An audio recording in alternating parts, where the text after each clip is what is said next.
আসসালামু আলাইকুম, সবাই কেমন আছেন? আমি আলহামদুলিল্লাহ ভালো আছি। কে কে চাপা শুটকি দিয়ে লতি ভেজে খেয়েছেন?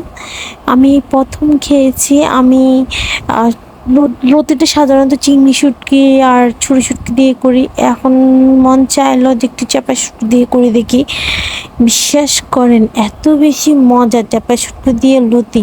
আমি শুধু সেদিনই চাপা শুটকি দিয়ে ভাত খেয়ে ফেলছি এই লতিটা দিয়েই।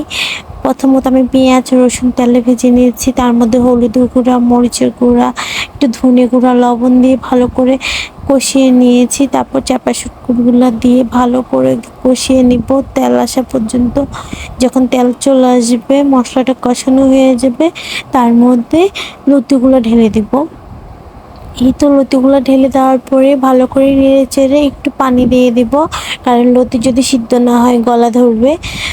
তো পানি দিয়ে দিলাম, ঢাকনা দিয়ে দিব কিছুক্ষণ সিদ্ধ হওয়ার জন্য।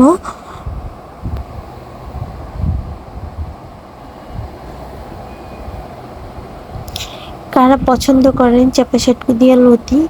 আমার চাপা শুটকির ভর্তা খেয়েছি, কিন্তু লতিটা খাওয়া হয়নি। একবার একটা মজার কাহিনী হয়েছিল। আমার যখন প্রথম বিয়ে হয়েছিল, আমি চিংড়ি শুটকি দিয়ে লতি রান্না করেছিলাম, তার মধ্যে দু তিনটে চাপা শুটকি দিয়েছিলাম।